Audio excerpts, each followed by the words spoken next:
congratulations. Magnificent performance tonight. Seemed like the first 3 rounds you were trying to just figure them out. Was that the game plan? Start turning it up maybe around 4? First 3 rounds, I felt like I was in control.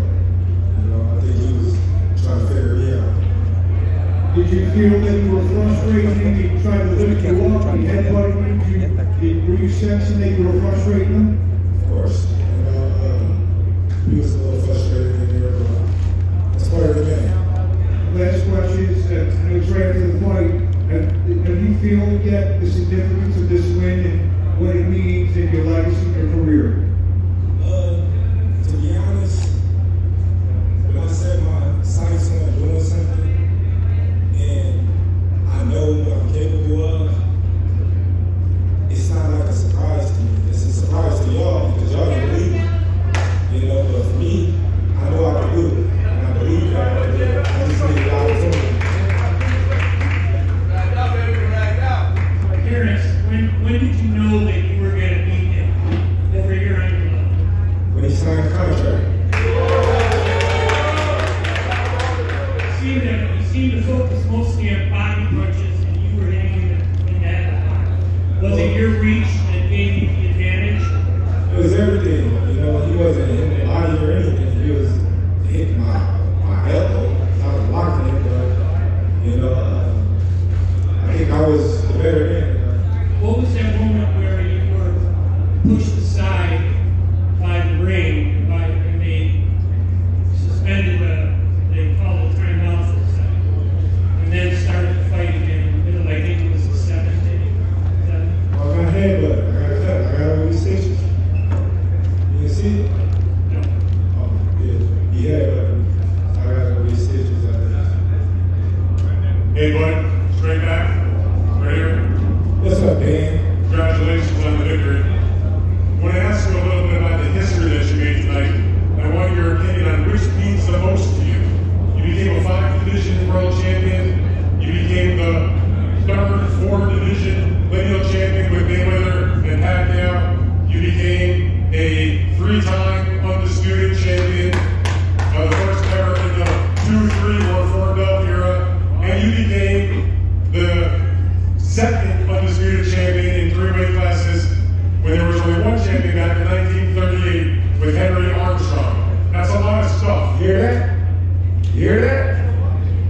Which do you think means the most? And all of it. It all goes hand in hand. Can you describe what it all means to you to have? You just made like a whole resume of stuff tonight. It means a lot to me because, anybody can be a nobody. Like I said, and that's all they say out there fighting is nobodies. So what can they say now? Somebody tell me what can you say now? You say congratulations. That's it. What can you say? Any words?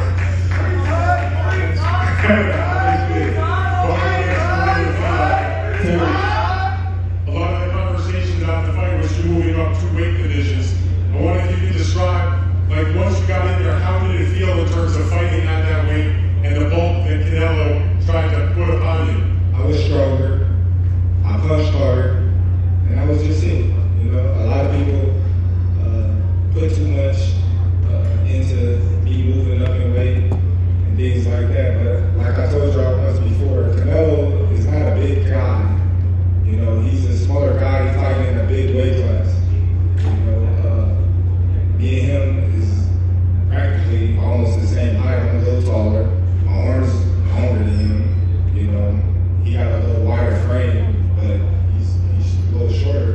But all in all, we're around the same size. So by y'all saying, "Oh, Canelo's this massive size," it was kind of like disrespect. Then when y'all see me weigh in, then y'all say, "Oh, well, they not the same." It's not a big difference. Or then lastly, then, what was his power like? Have you been hit by anybody that strong before? Been hit harder. Okay, in a real fight, not a spar. A real fight. Avenesian, I'm not Avenesian, but he was shooting harder than Canelo to me. To be honest. Terence. Congratulations. Terence, congratulations on the historic accomplishment. Did you consider this your signature win of your career, or is there another thing that means more to you? No, for sure, this is definitely a signature win. You know, moving up 2 weight classes, being the B-side, fighting a guy that's been undefeated in the division, undisputed, going to take all his titles, you know, doing everything that I said I was going to do. You know, of course, this means a lot.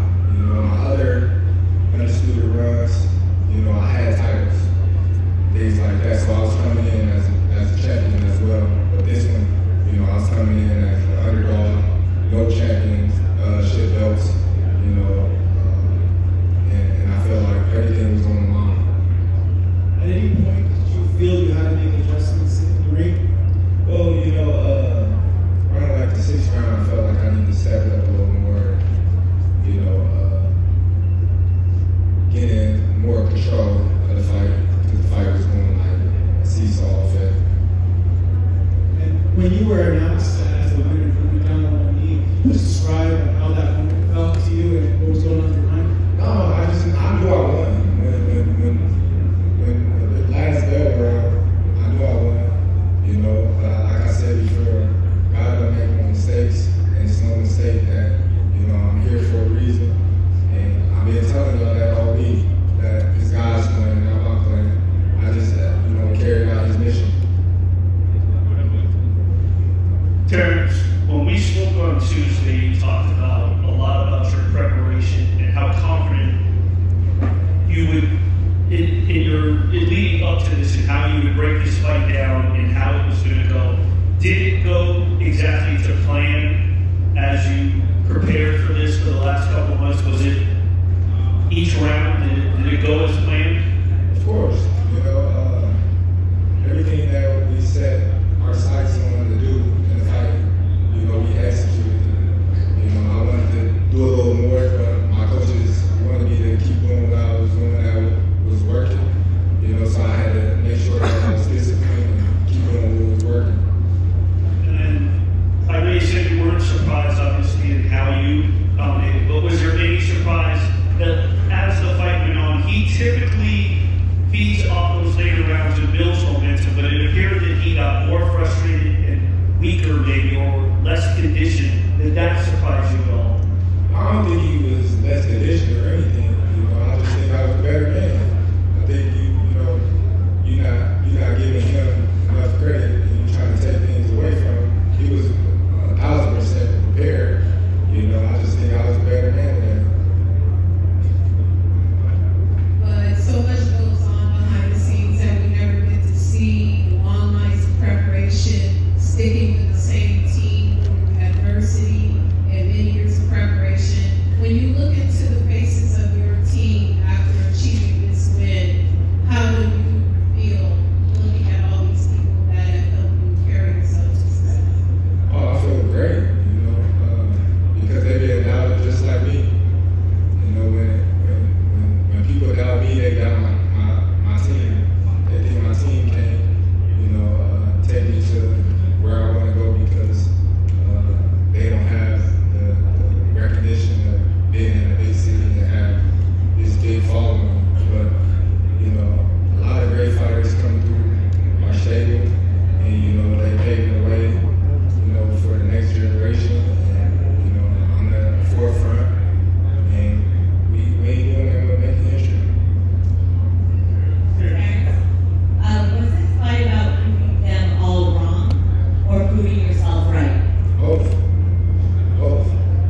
feel you compare with Floyd with the resume you have now? Listen, Floyd was the greatest in his era. I'm the greatest in my era. There ain't no need to compare me with Floyd or Floyd. You talk the talk and you sure walk the walk. Your confidence and aura is on another level. Could we see a run as light heavyweight? I ain't going that much. Now, would you consider going back down to 154 and face Geron as the guy who prepared Canelo Alvarez for this fight? Nope. I'm going down 154. Terence, obviously it was a great show today. I was curious about your entrance, how you came to choose that song in particular to walk out to. Well, you know, it was part of my outfit. You know, the outfit was inspired by the movie Desperado. You know, as you see, I had a guitar and everything. My great childhood friend, Priscilla Robles, he was the one that, you know, carried the song out and performed the night. And, you know, it was a wonderful night, like I said. I got Mexicans and Latinos on my side as well. So, you know, it was a beautiful night. That song in the UFC. So, EDF Emporia walks out to that song in the UFC. good. Oh, good for him. Terence, great run back. The narrative of this fight is, could your chin stand up to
Terence, being king of Omaha, Nebraska. I had a question for your coach. I had a question for your coach, being king right here. Tall, dark, and handsome right here. You know it. Man, I'm so proud of you today right now in the team. I'm just watching. Which coach? I got 3 coaches up here, dude. To your left. Yes, all we want to snack. But I saw your son and my great nephew yesterday, a couple days ago. They got interviewed by Fight Club TV, and they predicted he was going to win. But they're so proud of you, those young fighters. What does it mean to you when you go back to the gym on Monday? As far as your coaches and your coaching team, what does that mean when you go back to your gym? So that's for Bud or for me? For all of y'all. I want to hear from all of you, John. Because right now, when I see Muhammad Ali, I want to see Terence Crawford in the future. Because right now, this is big. So you said Bud's son? You seen Bud's son? I saw Bud's son and my great nephew Reno speaking, predicting that his dad and his surrogate father are going to win. What does that mean to you when you go back to the gym? Because those young men and young women look so much up to you, so much up to your team. Well, to me, it's just like I'm saying, this is how the man lives. He's a great father. You understand? He raised his kids up in the way they should go, and they see his commitment to them and to his craft day in and day out. So they was confident in his victory. You know, for me, it's like full circle. It's the Terence Crawford era, and we believe in God highly, and it's his time now. And if it's like you say, you see somebody else can do it, you can do it, but you just can't just think that. You got to put the work in. And Crawford put the work in since he was a baby, so you know it's more than just talking about it. It's about being about it. You understand? So for everybody that's in the gym, that's everybody around him, please start paying more attention to him and what he's doing instead of just hanging on, hanging around. Really study Crawford. You understand? Really study him. Take in what he's doing. It's not just him running miles. It's not just him hitting the bag and sweating. He's focusing. He's studying. He's really honing his craft. You know, so that's what I would say with taking in that. So it's not just when you see him, you can do it, but you got to put the work in too.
Benefit down.